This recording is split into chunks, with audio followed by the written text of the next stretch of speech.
እንኳን ወደ አሚፎ ፋና ዩቲዩብ ቻናል በሰላም መጣችሁ።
በቪዲዮ እንደምታዩት ነው የምትሰሩት ማለት ነው።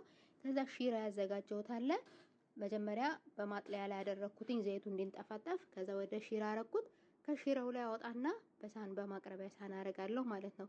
ከዘይት በቀጥታ ወደ ሺራ አይደረግም። ይንጠፍጠፍ ዘይቱ ማለት ነው። እዩት እንዴት እንደሚያምር ከለሩ ማለት ነው። በጣም የሚያምር ነው የሚሆነው። ከዛ ከሺራ ካረጋችሁ በኋላ ሺራ ውስጥ ብዙ ሰዓት አታቆዩት፣ ወዲያው ነው የምታወጡት ማለት ነው። ካወጣችሁ በኋላ ማቅረቢያ ሳህን ላይ ታረጋላችሁ። ወዲያውኑ የምትፈልጉትን ሙከሰራት ትነሰንሳላችሁ። እኔ ሰሊጥ ነው የነሰነስኩበት። ሰሊጡ እንዲይዝላችሁ ወዲያው ከሺራ እንደወጣ ነስንሱበት። አለያ ደግሞ በድጋሚ ሺራ ከላይ በማድረግ ሰሊጥ ነስንሱ። ለምን ስኳር ሺራ ከሌለው ከላይ አይዝም ስትነሰንሱ ማለት ነው። ይሄን የመሰለ ጌማት በቀላሉ እናንተም ትወዱታላችሁ፣ ትሰሩታላችሁ። ተስፋ አደርጋለሁ። ቪዲዮውን ከወደዳችሁት ላይክ፣ ሼር